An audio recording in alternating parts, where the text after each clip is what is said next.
Hannah walked through the massive doors of the Galactic Defense Academy Training Center. Her boots made soft sounds on the metal floor as she looked around at the huge room. The ceiling was so high she could barely see it. Bright lights hung everywhere, making the whole place glow with a cold blue light.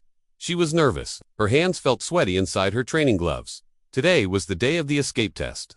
Every cadet had to do it. The problem was that Hannah was the only human in her class of 200 cadets. The other students were already gathering in the center of the room. Hannah could see all kinds of strange beings. Some had 4 arms. Others had skin that looked like crystal. A few floated in the air without touching the ground. They all came from different planets across the galaxy. As Hannah walked closer, she heard them talking. Most of them were speaking in their own languages, but she could understand some, who used the common galactic language. "Look, the Death Worlder is here," said a tall blue creature with 6 eyes. "I heard humans come from a planet that tries to kill them every day," whispered another student who looked like a walking tree. "How did she even get into the academy?"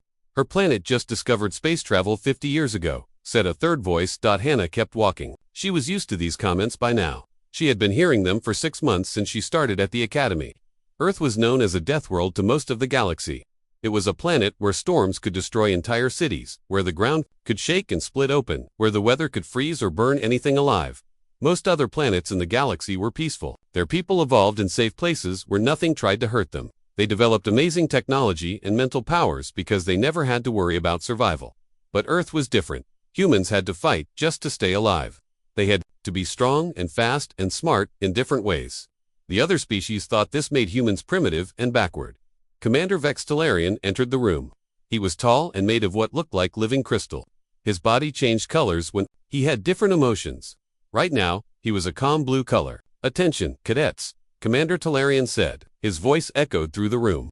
"Today you will face the quarterly escape simulation. This test measures your ability to think under pressure and use your natural abilities to solve problems." The commander gestured to a wall where a big screen appeared. It showed a picture of a prison cell. "You will be placed in a maximum security detention cell. You have 30 minutes to escape using only your intelligence and your species' natural gifts. No tools will be provided. No help will be given." A cadet with 4 arms raised. One of them, "What is the current record time, Commander?" "The fastest escape time is 12 minutes and 43 seconds. Held by Cadet Zorkanth of the Xanthari warrior class," the commander replied. Hannah looked around at her classmates. She could see excitement in their eyes. For most of them, this would be easy. They had natural abilities that humans did not have. "We will proceed in alphabetical order by species designation," Commander Talarian announced. First up, the Ultrian cadets. Hannah watched as 3 students who looked like tall, thin birds stepped forward. They had large eyes and feathers instead of hair. She knew that Altrians could see through most materials like an X-ray machine. First, Altrian was led to a small room next to the training area. Through a window, everyone could see him placed in a metal cell. The walls looked thick and strong. There were no windows and only one door that was sealed shut. A timer appeared on the big screen. It started counting down from 30 minutes. Hannah watched as the Altrian student used his X-ray vision to look through the walls. He could see the electronic systems that controlled the door. Within 8 minutes, he had found a way to short-circuit the lock from inside the cell. The door opened, and he walked out. The other students clapped. 8 minutes was a good time. Next came the Bentari cadets. They were small, furry creatures that looked like earth rabbits but walked on 2 legs. Hannah knew they could dig through almost anything with their claws. The first Bentari took 11 minutes. She dug a tunnel through the floor of the cell and came up outside. Then came the Setian students. They had tentacles instead of arms and could stretch their bodies like rubber. The first Setian escaped in 9 minutes by squeezing through a small air vent. One by one, each species showed off their natural abilities. The Dralixians could phase through solid matter, like ghosts. The Etherians could control electronics with their minds. The Felixians could become invisible. Each escape was impressive. The students used abilities that humans simply did not have. Hannah began to feel more nervous as her turn got closer. The Caraxian cadets, Commander Talarian called 3 students, who looked like walking rocks, stepped forward. They were strong and tough, but they took longer to escape. The first one took 19 minutes, breaking through the cell door with pure strength. The Luxarian cadets, 2 students made of what looked like living light, floated forward. They could travel through electrical systems. The first one escaped in 6 minutes by traveling through the power cables. The Monteri cadets, for students with insect-like features, stepped up. They had the ability to speak to machines. The first one convinced the cell door to open itself in 7 minutes. As each group finished, Hannah noticed something. The other students were looking at her more and more. She was getting close to her turn. Soon, everyone would see what the human could do. The problem was that humans did not have any obvious special abilities like the other species. Humans could not see through walls or phase through matter. They could not control electronics with their minds or turn invisible.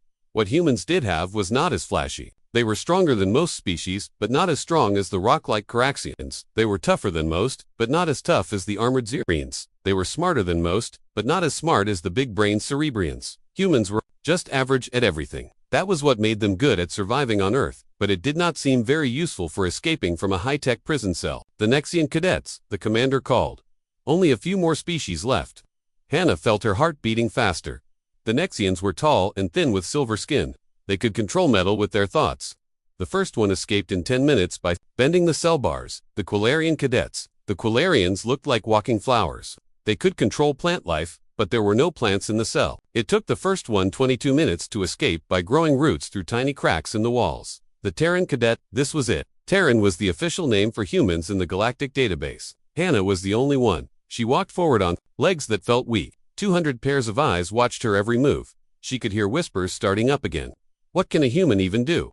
This should be interesting. I heard they are just strong animals. 30 minutes might not be enough for a primitive species. Commander Talarian looked down at Hannah. His crystal body had turned a curious yellow color. Cadet Lee Hannah, he said, are you ready to begin? Hannah took a deep breath. Yes, sir. Very well. Follow me. As she walked toward the cell, Hannah tried to think of what she could do. She did not have superpowers like the others. She just had what millions of years of evolution on a dangerous planet had given her. Maybe that would be enough. Hannah followed Commander Talarian down a long hallway. Her footsteps echoed off the metal walls. The other cadets walked behind them, whispering to each other. She could feel their eyes on her back. They stopped at a heavy door marked with alien symbols. Commander Talarian pressed his crystal hand against a scanner. The door opened with a loud hiss. This is cell block Omega 7, the commander said. It contains our most secure detention facility. The cell you will enter is designed to hold the most dangerous prisoners in the galaxy. Hannah looked through the doorway. She could see a small room with thick walls. The walls looked like they were made of dark metal. There were no windows. The only light came from strips built into the ceiling. The walls are made of neutronium alloy, Commander Talarian explained. They are 3 feet thick. They can stop plasma cannon fire. Multiple force field generators create energy barriers inside the cell. Even if someone could break the physical walls, the energy fields would still contain them. A few of the alien cadets laughed quietly. One of them whispered, "How is a human supposed to get through that?" Commander Talarian led Hannah into the cell. It was smaller than her dorm room back at the academy. The walls seemed to press in around her. She could hear a low humming sound from the force field generators. "You have 30 minutes, the commander said. "The timer will start when I leave, and seal the door. Use any method you can think of. Your species' natural abilities are allowed." The commander stepped out. The door closed with a loud clang. Hannah heard multiple locks clicking into place. Then she heard the hum of the force fields. Getting louder, she was alone. A screen appeared on one wall. It showed a timer counting down from 30 minutes. She could also see the observation room where all the other cadets were watching her. Hannah took a deep breath and looked around the cell. The walls were smooth and dark. She could not see any obvious weak points. There were no vents or panels. She could remove the door was sealed tight with no handle on the inside. She walked to one wall and pressed her hand against it. The metal felt cold and solid. She knocked on it with her knuckles. It made a dull sound that told her the wall was very thick. Through the observation window, she could see the other cadets talking and pointing at her. Some of them were laughing. They probably thought she was already giving up, but Hannah was not. Giving up, she was doing something that humans were very good at. She was studying the problem. On Earth, humans had learned to survive by understanding their environment. They learned to read the signs that told them when a storm was coming or when the ground might shake. They learned to find the weak spots in things that wanted to hurt them. Hannah walked around the cell slowly. She touched every part of the walls. She listened to the sounds they made. She looked at how the walls connected to the floor and ceiling. Timer showed 5 minutes left. Other cadets would be looking for electronic systems to hack or searching for hidden passages. They would be trying to use their special powers to phase through walls or become invisible. But Hannah was doing something different. She was using senses that millions of years of evolution had given her. Senses that helped her ancestors hunt dangerous animals and avoid being killed by them. She pressed her ear to the wall and listened. She could hear the vibrations of the space station around her. She could hear the electrical systems running through the walls. She could hear something else, too. There was a tiny difference in the sound between different parts of the wall. Most people would not notice it, but humans had learned to notice very small differences because their lives depended on it. Hannah moved to a corner where 2 walls met. She put her hand flat against the wall and pushed gently. She felt a tiny movement, so small that only someone with very sensitive touch would notice it. The timer showed 20 minutes left. She knelt down and looked at where the wall met the floor. There was a small gap. Not big enough to see without looking very carefully, but it was there. Hannah smiled. She was starting to understand something about this cell that the designers had not thought about. The cell was built to stop aliens with special powers. It was built to stop people who could phase through matter or control electronics or turn invisible. But it was not built to stop someone who understood how things broke. On Earth, humans had to know how to break things. They had to break rocks to make tools. They had to break trees to make shelters. They had to break the bones of animals to get food. Breaking things was a human skill. Hannah stood up and looked at the wall more carefully. She could see now that it was not one solid piece. It was made of panels that were joined together. The joints were very strong, but they were still joints. She moved to the corner again and examined the joint where two wall panels met. She pressed on it and felt that tiny movement again. The timer showed 15 minutes left. In the observation room, the other cadets were getting restless. Some of them were making bets about whether the human would even try to escape or just sit there until time ran out. Commander Talarian was watching carefully. His crystal body had turned a curious orange color. He had seen many cadets take this test, but he had never seen one just stand and touch the walls for so long. Hannah continued her examination. She found that the corner joint was slightly loose. Not much, but enough that she could feel it move when she pushed on it. She pressed her ear to the wall again and listened. The vibration was different near the joint. It sounded like there might be a small space behind the wall. At that point, the timer showed 10 minutes left. Now, Hannah did something that surprised everyone watching. She sat down on the floor and took off her boots. Then she took off her socks. "What is she doing?" asked one of the alien cadets. "Has she given up?" asked another. But Hannah had not given up. She was preparing to use another human ability, the ability to feel tiny vibrations through her feet. She stood up barefoot and walked around the cell again. This time, she could feel the vibrations of the space station through the floor. She could feel how the floor connected to the walls. She could feel where the structure was strong and where it might be weak. The timer showed 8 minutes left. Hannah moved back to the corner with the loose joint. She pressed her bare feet against the floor and pushed on the wall with her hands. She could feel the whole structure move just a tiny bit. That was when she understood. The corner was not just loose, it was a weak point in the entire structure of the cell. If she could apply pressure in exactly the right way, she might be able to do something that none of the cell designers expected. The timer showed 5 minutes left. The cadets in the observation room were getting loud now. They were sure that the human was going to fail. Some of them were already talking about what they would do after the test.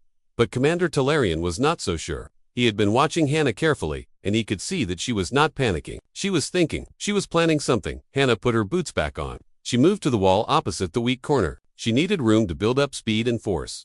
The timer showed 3 minutes left. She took a deep breath and looked at the corner one more time. She calculated the angle she would need. She thought about how much force she would need to apply and exactly where to apply it. On Earth, humans had learned to bring down huge animals with nothing but spears and determination. They had learned to move massive stones to build shelters. They had learned that sometimes the right application of force at the right point could accomplish things that seemed impossible. The timer showed 2 minutes left. Hannah backed up against the far wall. She bent her knees and got ready to run. In the observation room, the cadets finally realized that something was about to happen. They stopped talking and watched. Commander Talarian leaned forward. His crystal body turned bright yellow with anticipation. The timer showed 1 minute left. Hannah took one more deep breath, then she ran toward the corner as fast as she could. What happened next would change everything. Hannah ran toward the corner of the cell with everything she had. Her boots hit the floor hard with each step. In the observation room, every alien cadet leaned forward to watch. She reached the wall and jumped. Her shoulder hit the corner joint exactly where she had found the weakness. The impact made a loud sound that echoed through the cell. Nothing happened. Some of the watching cadets laughed. Did she think she could break through neutronium with her body? One of them said, but Hannah was not done. She had not expected to break through on the first try. On Earth, humans learned that big problems required more than one attempt. They learned to keep trying until they succeeded or died. She stepped back and looked at the corner again. She could see a tiny crack where there had not been one before. It was so small that most beings would not notice it. But her human eyes caught it. The timer showed 30 seconds left. Hannah backed up again. This time she ran even faster. She hit the same spot with her shoulder, putting all her weight behind the impact. The crack got bigger. In the observation room, Commander Talarian stood up. His crystal body turned bright red, which meant he was alarmed. He had never seen anything like this before. "Is she actually trying to break through the wall?" asked one cadet. "That is impossible," said another. "Those walls can stop plasma cannons." But Hannah understood something that the cell designers did not. They had built the walls to stop energy weapons and alien powers. They had not built them to stop someone who understood how structures failed under physical stress on Earth. Humans had brought down massive trees by hitting them in the right place over and over. They had broken through rock walls by finding the natural fracture lines. They had learned that even the strongest things had weak points if you knew how to find them. The timer showed 15 seconds left. Hannah backed up for a third time. Her shoulder hurt from the impacts, but she ignored the pain. Pain was something humans learned to work through. It was part of survival. She ran forward again, but this time she did something different. Instead of hitting with her shoulder, she turned and hit the crack with her elbow. The point of her elbow concentrated all her force into a much smaller area. The crack spread across the corner joint like lightning.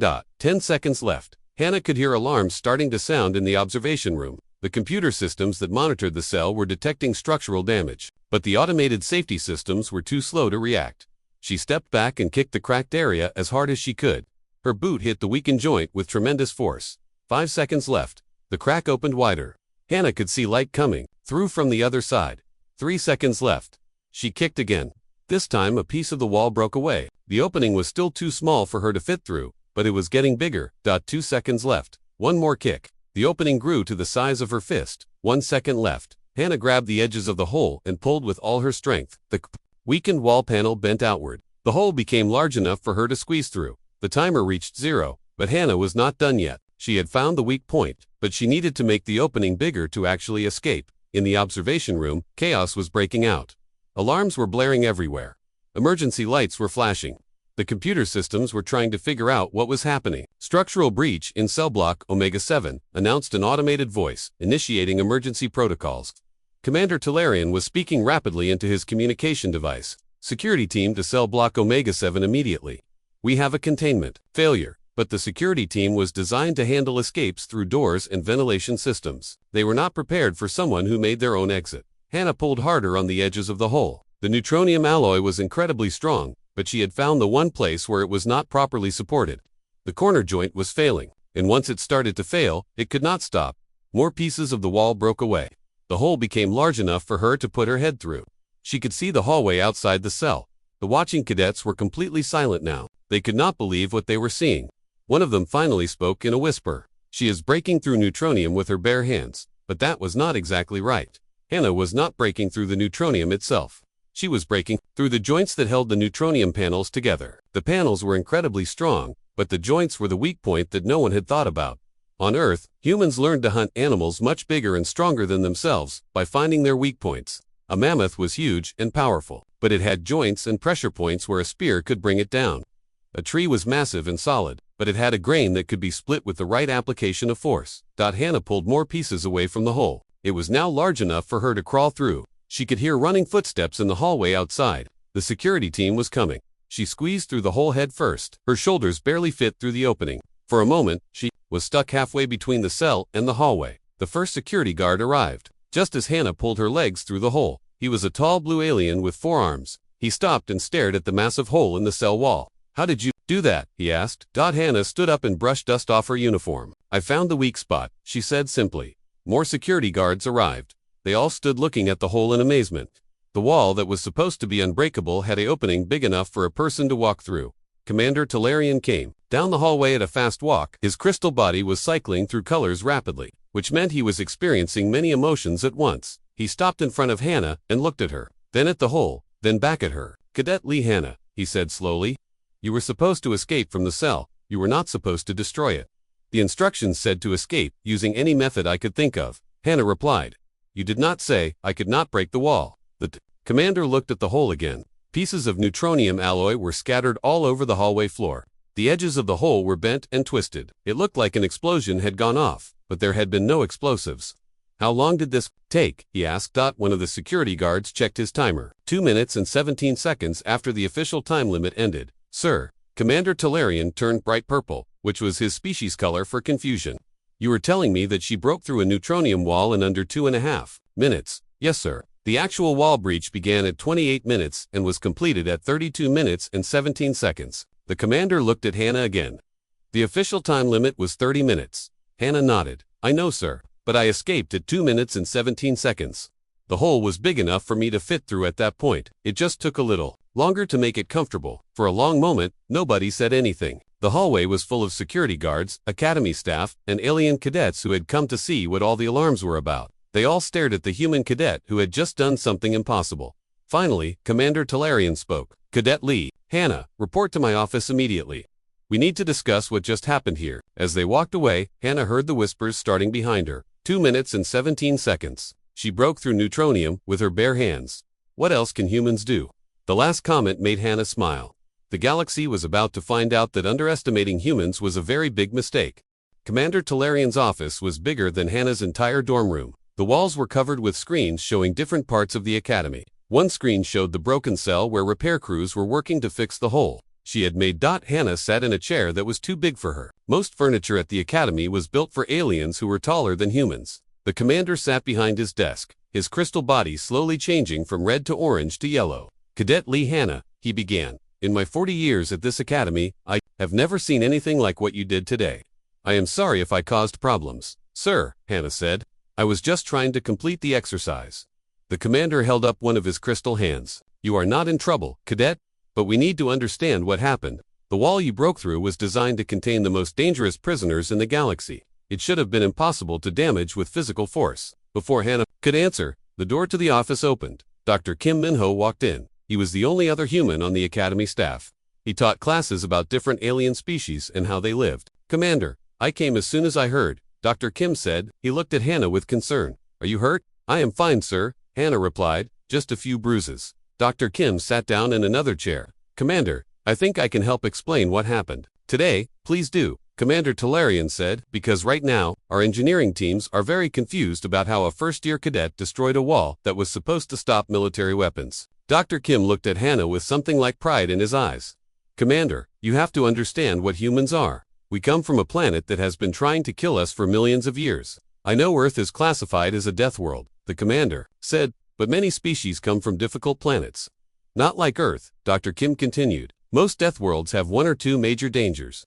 Extreme heat, or poisonous air, or dangerous animals. Earth has everything. Earthquakes that can destroy mountains, storms that can level forests, ice ages that last for thousands of years, volcanoes that can change the weather across the entire planet. Hannah listened as Dr. Kim explained her homeworld to the alien commander. Humans did not just survive on Earth, Dr. Kim said. They learned to thrive there. They learned to read the smallest signs that told them when danger was coming. They learned to find weaknesses in things that seemed unbreakable. They learned to apply force in ways that could bring down creatures 10 times their size. Commander Talarian's body turned a thoughtful blue color. You were saying that what she did today was normal for a human. Not normal, exactly, Dr. Kim replied. But it was a human solution to the problem. When other species see a strong wall, they look for ways around it or through it using their special abilities. When humans see a strong wall, they look for the place where it might break. On one of the screens, Hannah could see the repair crews still working on her cell. They were using heavy machinery to remove the bent pieces of neutronium and install new panels. The wall was not really unbreakable, Dr. Kim explained. It was just unbreakable by the methods that most species would use. But humans evolved to break things. They had to break rocks to make tools. They had to break animal bones to get food. They had to break through ice to find water. Commander Talarian stood up and walked to the window. Outside, they could see other cadets training in the exercise yards. Dr. Kim, are you telling me that there are more humans at this academy who could do what Cadet Hannah did today? Probably, Dr. Kim said, though each human might find a different solution. That is another thing about humans. They are very good at thinking of new ways to solve problems. The commander turned back to face them.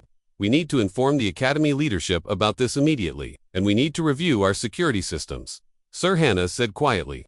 Am I going to be removed from the academy? Commander Talarian looked at her in surprise. Removed? Cadet, you just set a new record for the escape exercise. Why would we remove you? Because I broke things instead of doing it the right way, Hannah said. Dr. Kim laughed. Hannah, there is no right way to escape from a prison cell. There is only the way that works. The doctor is correct. Commander Talarian agreed. Your method was unconventional, but it was effective. Very effective. The commander walked back to his desk and activated a communication device. This is Commander Talarian. I need an immediate meeting with Academy leadership. Priority level 7. While they waited for a response, Dr. Kim turned to Hannah. How are the other cadets treating you? They mostly ignore me, Hannah said. Sometimes they make comments about humans being primitive. I suspect that is about to change, Dr. Kim said with a smile. A voice came from the communication device. Commander, the Leadership Council will meet with you in 1 hour. Please bring all relevant materials and witnesses. Understood. the commander replied. He looked at Hannah. Cadet, you will need to explain your actions to the council. Can you do that? Yes, sir. Good, Dr. Kim. I would like you to attend as, well, you can provide context about human capabilities. After they left the commander's office, Dr. Kim walked with Hannah through the academy corridors. Other cadets stared at them as they passed. Word about the broken cell was spreading quickly. Dr. Kim, Hannah said, what do you think will happen now? I think the galaxy is about to learn something important about humans, he replied, something that many people have forgotten. What is that? That being primitive and being weak are not the same thing. They passed a group of alien cadets who were talking in excited voices. When they saw Hannah, they stopped talking and watched her walk by. Is it true that you broke through One of them called out. Hannah stopped and turned to face them. Yes. How? I found where it was weakest and hit it until it broke. The alien cadets looked at each other with expressions that Hannah had never seen before. It was not the usual mixture of amusement and condescension. It was something closer to respect, maybe even fear, as they continued walking. Dr. Kim said quietly, Hannah, I want you to remember something. What you did today was not just about breaking a wall. You showed everyone that humans think differently than other species. That can be a powerful advantage, but it can also make people nervous. What do you mean? If humans can break through walls that are supposed to be unbreakable, what else can they do? That question is going to worry some people. They reached the dormitory section where Hannah lived. As she was about to go to her room, Dr. Kim stopped her. Hannah, there are 3 other human cadets at this academy. Park Ji-ho, Choi Suman, and Nam Hoon-hwa. I think you should talk to them about what happened today. Why? Because they are about to experience some changes in how other cadets treat them. They should be prepared. As Hannah walked to her room, she thought about Dr. Kim's words. She had broken one wall, but she had a feeling that she had broken something much bigger. The galaxy's assumptions about humans. 3 days after Hannah broke the cell wall, everything at the academy had changed. She could feel it in the way other cadets looked at her. She could hear it in their whispered conversations that stopped when she walked by. The news had spread beyond the academy, despite attempts to keep it quiet. The galactic communication networks were buzzing with rumors about the human cadet who had done the impossible. Hannah was walking to her morning class when she heard her name being called. She turned to see 3 other humans approaching her. She recognized them as the other human cadets Dr. Kim had mentioned. Hannah Wright, said a tall young man with broad shoulders. I am Park Ji-ho. I am Choi Suman, said a woman with short black hair and sharp eyes. Nam Hyun-woo, said the third, a quiet-looking man who seemed to be studying everything around him. Dr. Kim said we should talk. Hannah said, yes, Ji-ho replied. Things have been interesting for us since your escape test. They found a quiet corner. In the academy cafeteria, the 4 humans sat together at a table designed for 6 aliens. Around them, other cadets were eating breakfast and trying not to stare too obviously. What kind of interesting? Hannah asked. Suman leaned forward. Yesterday, in my engineering class, the instructor asked me if humans could calculate structural stress points by instinct. My combat training partner asked if I could break his arm. Han-woo added quietly, and my roommate moved out, Ji-ho said with a laugh. He said he did not feel safe sleeping in the same room as a deaf. Hannah felt guilty. I am sorry. I did not mean to cause problems for you. Problems? Suman grinned. Are you joking? This is the best thing that has happened to humans at this academy. What do you mean? For months, we have been treated like curiosities. Ji-ho explained. Primitive beings from a backward planet who got lucky and discovered space travel. Now they are looking at us like we might actually be dangerous. Dangerous is better than ignoble, Han-woo said softly. They were interrupted by a group of alien cadets approaching their table. Hannah recognized them as some of the students who had watched her escape test. Excuse me, said a tall blue-skinned alien with 6 eyes. We were wondering if we could ask you something. The humans looked at each other. What? Suman asked. Is it true that all humans can break through neutronium? Hannah shook her head. No, I just found a weak spot. But could other humans find weak spots too? Probably, Ji-ho answered. We are all from the same planet. The aliens exchanged glances. We were wondering if you would like to join our study group. We are working on advanced tactical problems. Before the humans could answer, another group of aliens approached. These were from a different species, with skin that looked like living crystal. Actually, one of them said, we were hoping that humans might join our group instead. We are studying structural engineering. Soon, several groups of alien cadets were gathered around the human table, all trying to recruit them for different activities. It was the first time any of them had been actively sought out by their classmates. This is new, Hyun-woo observed quietly. After the aliens left, the 4 humans sat in thoughtful silence for a moment. Dr. Kim warned me that things might change, Hannah said, but I did not expect this. Change can be good, Suman said. As long as we are smart about it. What do you mean? Hannah asked. I mean we should not let this go to our heads, Ji-ho explained. Yes, you did something impressive. But we are still just for humans, in an academy with 2,000 aliens. We need to be careful not to make enemies. Jiho is right, Hyunwoo agreed. Some of these aliens are probably scared of us now. Scared people can be dangerous. As if to prove his point, a group of larger alien cadets walked past their table. One of them, a creature that looked like walking rock, deliberately bumped into Jiho's chair. Watch where you sit, Deathworlder, the creature said. Jiho stood up slowly. He was smaller than the rock creature, but he did not back down. Is there a problem? Yeah, there is a problem, the creature replied. You primitives think you are special because one of you got lucky and broke a wall. But luck runs out. The cafeteria got quiet. Other cadets were watching to see what would happen. Sumin stood up next to Jiho. Then Hyunwoo. Finally, Hana joined them. 4 humans against 8 of us, the rock creature said. I like those odds. So do I, Jiho replied calmly. For a tense moment, it looked like a fight was about to break out. Then Commander Talarian's voice echoed through the cafeteria. All cadets return to your meals immediately. Anyone who starts a fight will be expelled from the academy. The rock creatures moved away, but their leader pointed at the humans. This is not over. After they left, the humans sat down again. Well, Sumin said, I guess not everyone is impressed by what you did. Some species do not like the idea that humans might be stronger than they thought, Hyunwoo observed. We need to be ready for more situations like this, Jiho said. Word is spreading throughout the galaxy about humans. Not all of it is positive. Hana had not thought about this aspect of her actions. She had just been trying to complete the exercise. Now she was learning that her success had implications far beyond the academy. Later that day, during her xenobiology class, Hana experienced another change. The instructor, a tall alien with tentacles instead of arms, was discussing the physical capabilities of different species. As we learned this week, the instructor said, humans appear to possess structural analysis abilities that we had not previously documented. Several alien students turned to look at Hana. Can anyone explain why Deathworld species might develop such capabilities? The instructor asked. A student with 4 arms raised, one of them, because they had to survive in dangerous environments. Correct? And what does this tell us about making assumptions regarding primitive species? Another student answered, that primitive does not necessarily mean less capable. Excellent. This is an important lesson for all of us who will be working with different species throughout the galaxy. After class, the instructor asked Hana to stay behind. Cadetly Hana, I wanted to apologize. For what, sir? For underestimating your species? I had read the reports about Earth and humans, but I had not truly understood what they meant. Your demonstration has been educational for all of us. Thank you, sir. I have received a communication from the Galactic Council. They are very interested in human capabilities. They are considering expanding the exchange program with Earth. That sounds good, Hana said, though she was not sure what it meant. It could be very good for humans, or it could be complicated. Interest from the Galactic Council can be both an opportunity and a burden. As Hana walked back to her dorm, she thought about everything that had happened since her escape test. She had wanted to prove that humans belonged at the academy. She had succeeded, but now she was learning that success brought its own challenges. She passed the repaired cell where she had taken her test. The new wall looked exactly like the old one. But now, she knew something that the designers still did not understand.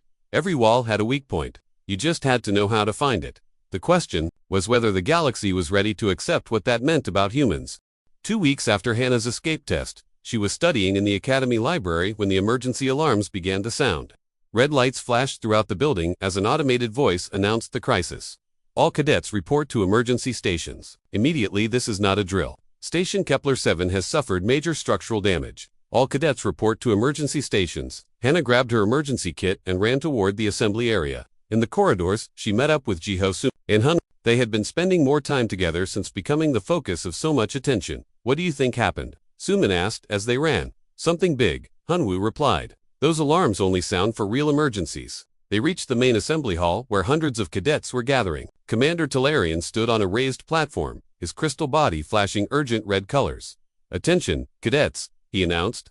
30 minutes ago, Station Kepler 7 was struck by a large asteroid. The impact caused significant damage to sections C through F. We have confirmed casualties and many beings trapped in collapsed areas. The hall became silent except for the continued sound of alarms. All 4th-year cadets will join the primary rescue teams. The commander continued. 3rd-year cadets will provide support operations. 2nd and 1st-year cadets will assist with medical and evacuation duties. Hana raised her hand. Sir, request permission to join the rescue teams. Other cadets turned to look at her. 1st-year cadets were not usually allowed on dangerous rescue operations. Cadet Lee, you are not qualified for rescue operations, Commander Talarian replied. Sir, With respect, I might be more qualified than you think. Before the commander could respond, Dr. Kim approached the platform. He had been listening from the side of the hall. Commander, I recommend you consider the cadet's request. Human physical capabilities may be useful in this situation. Commander Talarian's body shifted from red to orange, indicating he was thinking. Explain? The damage reports indicate heavy debris blocking access to trapped survivors, Dr. Kim said. Our standard rescue equipment may not be sufficient. Human strength and problem-solving abilities could save lives. Jiho stepped forward. Sir, all 4 human cadets volunteer for rescue duty. This is highly irregular, the commander said. So, was breaking through neutronium? Suman added. But it worked. The commander looked at the 4 humans, then at Dr. Kim, then at the damage reports on his tablet. Finally, he made his decision. Very well. The human cadets are assigned to Rescue Team 7. Dr. Kim, you will supervise them personally. 20 minutes later, Hannah found herself on a transport ship heading to Station Kepler 7. Through the windows, she could see the massive damage the asteroid had caused. An entire section of the station was crushed and twisted. The rescue team leader was a 4-armed Zenthari named Captain Dex Corvin. He was tall and covered in natural armor plating. As they approached the damaged station, he briefed the team. We have 73 beings confirmed, trapped in Section D.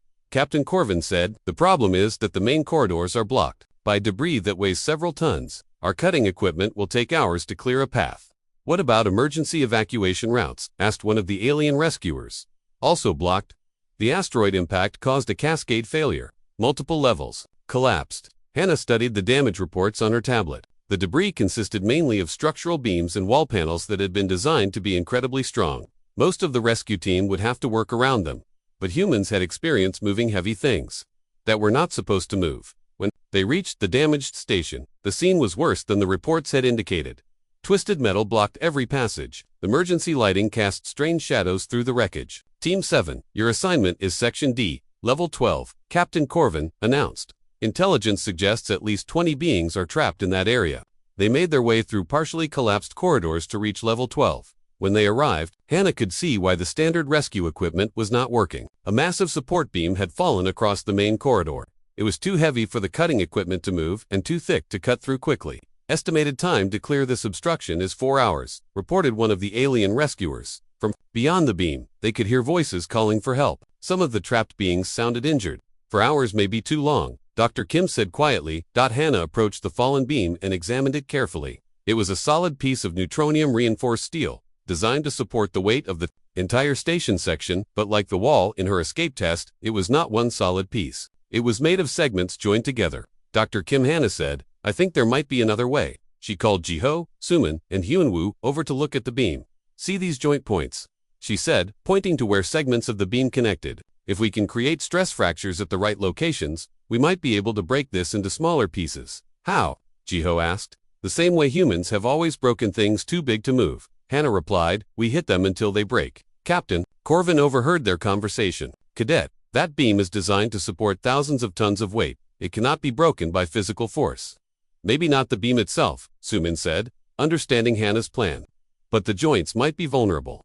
The 4 humans positioned themselves at different points along the beam. They had brought emergency hammers from the rescue kit, but Hannah knew that would not be enough. We need to work together, she told the others. All of us hitting the same joint at the same time. Like driving a nail, but bigger. This is insane, said one of the alien rescuers. Insane plans work best for humans, Hyunwoo replied calmly. They started with the joint closest to the wall. Hannah counted down, and all 4 humans struck the same point simultaneously with their hammers. Nothing happened. They tried again. Still nothing. On the 3rd attempt, Hannah heard a tiny sound that made her smile, the beginning of a crack. It is working, she announced. Keep going. For 20 minutes the 4 humans took turns hammering at the joint. The alien rescuers watched in amazement as a hairline crack began to spread across the massive beam. Impossible, Captain Corvin muttered. Humans do not believe in impossible, Dr. Kim replied. Finally, the joint failed completely. The beam separated into 2 pieces, each one light enough for the rescue equipment to move. Section cleared, Captain Corvin reported into his communicator, proceeding to rescue trapped personnel. As they moved the beam pieces aside, the trapped beings began to emerge from the blocked area. Most were injured but alive. Some of them were alien species that Hannah had never seen before. An elderly alien with blue skin and silver hair approached Hannah as the medical teams took care of the injured. You saved us, he said simply. We all saved you, Hannah replied. It was a team effort? No, the alien said. The others had given up. They were preparing to tell our families that we could not be reached in time. Then you broke the unbreakable beam. As they continued the rescue operation, word spread throughout the station about what the human cadets had accomplished. Other rescue teams began requesting human assistance with similar problems. By the end of the day, the 4 humans had helped clear debris from 6 different sections. They had directly contributed to saving 73 lives. Captain Corvin found them as they were preparing to return to the academy. Cadets, he said, I owe you an apology. When command assigned humans to my team, I thought it was a mistake. I was wrong. Thank you, sir, Hannah replied. I will be recommending all 4 of you for the Galactic Service Medal. What you did today went far beyond normal cadet duties. As their transport ship headed back to the academy, the 4 humans sat together in tired silence. Through the windows, they could see Station Kepler 7, with its lights back on and its emergency repairs underway. Hannah Suman said finally, when you broke that wall during the escape test, did you know it would lead to all this? Hannah thought about the question. No, I just wanted to pass the test. But now, Jiho asked. Now I think maybe the test was not just for us, Hannah replied. Maybe it was for the galaxy to see what humans can really do. Looking back at the rescued station, Hannah realized that her escape test had been about more than getting out of a cell. It had been about breaking through the assumptions that kept humans trapped in other people's expectations. And like that neutronium wall, once you found the weak point, the whole structure came down. 6 months after the rescue at Station Kepler 7, Hannah stood in the Academy graduation hall wearing her new uniform. The silver bars on her collar marked her as a graduate with full honors. Around her, 200 other cadets prepared for the ceremony that would send them to posts throughout the galaxy. But this graduation was different from previous years. For the first time in Academy history, human cadets were not graduating into support roles or minor assignments. Hannah had received orders to report to the Galactic Rapid Response Force, one of the most elite units in the galaxy. Jiho was assigned to the Engineering Corps. Suman would join the Strategic Planning Division. Hyunwoo had been selected for the Intelligence Service. Commander Talarian approached the podium to begin the ceremony. His crystal body was a calm blue color, but Hannah could see flecks of other colors that showed he was experiencing mixed emotions. Cadets, the commander began. Today marks the end of your training and the beginning of your service to the galaxy. Some of you will go to peaceful worlds where your knowledge will help build better lives for billions of beings. Others will go to dangerous places where your courage will protect those who cannot protect themselves. The commander paused and looked directly at the 4 humans in the front row. This year's class has taught us all an important lesson. We have learned that our assumptions about different species can blind us to their true capabilities. We have learned that being different does not mean being inferior. After the formal ceremony, there was a reception where families and faculty could congratulate the new graduates. Dr. Kim approached the 4 humans with a smile. I am proud of all of you, he said, but I am especially proud of how you handled the attention and challenges that came after Hannah's escape test. It was not always easy, Suman admitted. Some cadets never stopped seeing us as primitives, but most of them came around, Jiho added, especially after the rescue operation. You've proved that humans have something valuable to offer the galaxy, Dr. Kim said. Now you have to decide what to do with that opportunity. A group of younger cadets approached them. Hannah recognized them as first-year students who had started at the academy after the news about humans had spread. Excuse me, said a young human woman with bright eyes. Are you Hannah Lee? Yes, I am Yoon Min Jae. I just started at the academy last month. There are 12 human cadets in the new first-year class. Hannah was surprised. When she had started, there had been only 4 humans in the entire academy. 12, Jiho asked. The exchange program with Earth expanded after your rescue operation, Min Jae explained. The Galactic Council decided that human capabilities were valuable enough to increase recruitment. That is amazing, Suman said. It is also a big responsibility. Another young human added, everyone expects us to be able to break through walls and move impossible objects. Hannah laughed. Not all problems can be solved by breaking things. But when they can, humans are good at finding the weak points. Can you teach us? Min Jae asked. Teach you what? How to see what others miss. How to find solutions that nobody else thinks of. Hannah looked at her 3 friends, then at the eager faces of the young human cadets. The first thing to understand, she said, is that being human is not about being stronger or tougher than other species. It is about being willing to try things that seem impossible. The second thing, she added, is that you should never let anyone convince you that primitive means inferior. Different approaches to problems can be more valuable than advanced technology. And the third thing, Hyunwoo said quietly, is that your actions reflect on all humans. Be worthy of the trust the galaxy is placing in our species. After the reception, the 4 friends walked through the academy grounds one last time. They passed the museum where Hannah's broken cell wall was now displayed. The plaque next to it read, in memory of assumptions, broken and barriers overcome human cadet Lee Hannah. Academy record holder, escape exercise, 2 minutes, 17 seconds. Do you think they will ever figure out how to build walls that humans cannot break? Suman asked. Probably, Hannah replied. But then we will just have to find new ways to break them. They stopped at the same table in the cafeteria where they had first talked after Hannah's escape test. The room was full of cadets from dozens of different species, all eating together and studying together. Things really have changed, Hyun observed. I heard 2 Altrian cadets asking if they could study human problem-solving methods. The combat instructors have added human fighting techniques to the curriculum, Jiho added, and the engineering department is reviewing all their security designs to account for what they call human factors, Suman said with a grin.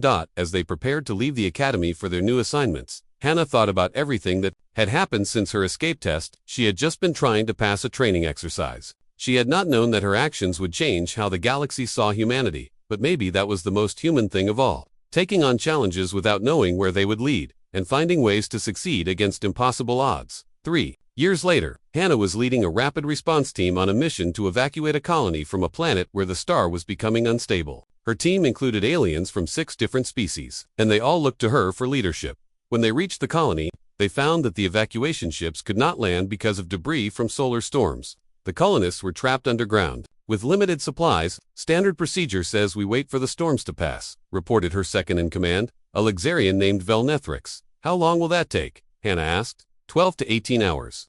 The colonists have supplies for 6 hours. Hannah studied the debris field that was blocking the landing zone. Most of it consisted of large rocks that had been thrown from the planet's surface by solar storm activity. Vel, how much explosive do we have on the ship?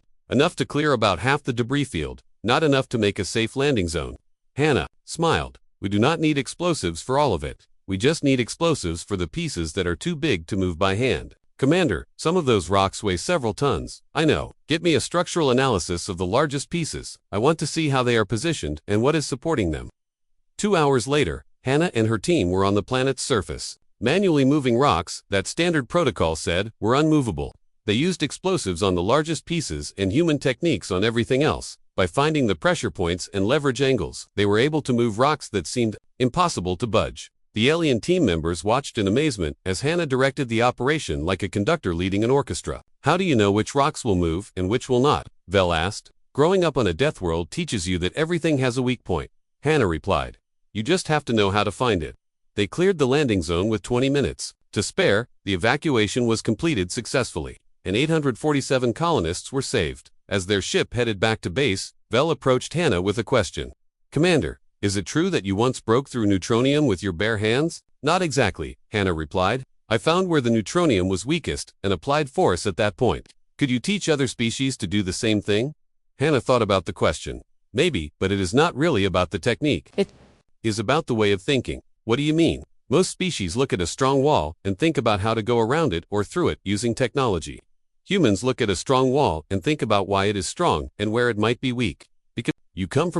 Because we come from a planet that taught us that everything can be broken if you understand how it works. That night, as Hannah prepared her mission report, she included a recommendation that became standard protocol for all rapid response teams. When conventional methods fail, consider unconventional approaches. The impossible often becomes possible when viewed from a different perspective. At the bottom of the report, she added a personal note. Human methods are not superior to alien method. They are simply different. The combination of different approaches makes us all stronger. Years passed, and the galaxy changed. Human cadets were no longer curiosities at the academy. They were valued members of teams throughout the galactic services. The techniques that Hannah had demonstrated were studied and adapted by other species. But the most important change was not in the techniques themselves. It was in the way beings throughout the galaxy approached problems. They learned to question their assumptions. They learned to look for solutions that seemed impossible. They learned that being different could be an advantage. The academy built a new training facility called the Human Problem-Solving Center. It was designed to teach all species how to think like humans when facing impossible challenges. The center's motto was carved in stone above the entrance. Find the weak point, apply pressure, break through. On the 10th anniversary of her escape test, Hannah returned to the academy as a guest speaker. The auditorium was filled with cadets from dozens of species, all eager to hear from the human who had changed everything. 10 years ago, she began, I broke through a wall that was supposed to be unbreakable. Today, I want to tell you that breaking that wall was not the important part of what happened. The cadets listened carefully. The important part was what we all learned afterward. We learned that different does not mean inferior. We learned that primitive methods can solve advanced problems. We learned that the best solutions often come from combining different ways of thinking. In the front row, she could see Min and several other human graduates who had followed in her footsteps. Behind them sat aliens from species she had never seen before, all wearing academy uniforms. The galaxy is bigger and more diverse than any one species can fully understand, Hannah continued. Our differences are not obstacles to overcome. They are tools to use. When we work together, combining our different strengths and perspectives, there is no problem we cannot solve. After her speech, a young Seacian cadet approached her with a question. Commander Lee, what would you say to someone who feels like their species is not valued by others? Hannah smiled. I would say that value is not something others give you. It is something you demonstrate through your actions. Show them what you can do, and they will learn to see you differently. But what if they never accept you? Then you keep doing what you know is right anyway. Eventually, results speak louder than prejudice. As Hannah prepared to leave the academy, she made one final stop at the museum. Her broken wall was still on display, but it was no longer the only human artifact in the room. There were now displays showing human rescue techniques, human engineering solutions, and human military strategies. But there was also something new. Displays showing how other species had adapted human methods to their own capabilities. The final display showed a simple message. Strength comes not from being the same, but from learning to work together despite our differences. The galaxy is stronger because it includes all of us. Standing in front of her old cell wall, Hannah reflected on everything that had changed since that day. She had been a nervous cadet trying to pass a test. Now she was a commander responsible for saving lives throughout the galaxy. But the most important change was not in her rank or responsibilities. It was in the way the galaxy saw itself. No longer did beings assume that their way was the only way. No longer did they dismiss others as primitive or inferior. They had learned what Hannah had known all along. Every wall has a weak point. Every problem has a solution. Every challenge can be overcome if you are willing to think differently and work together. As she walked away from the academy for the last time, Hannah heard the sound of construction work. They were building a new wing dedicated to interspecies cooperation and problem solving. The galaxy was still growing, still learning, still finding new ways to break through barriers that had once seemed impossible to overcome. And somewhere in the new construction, a young cadet from a species that had never been seen before was probably looking at a wall and wondering where its weak point might be. That thought made Hannah smile. The future was in good hands.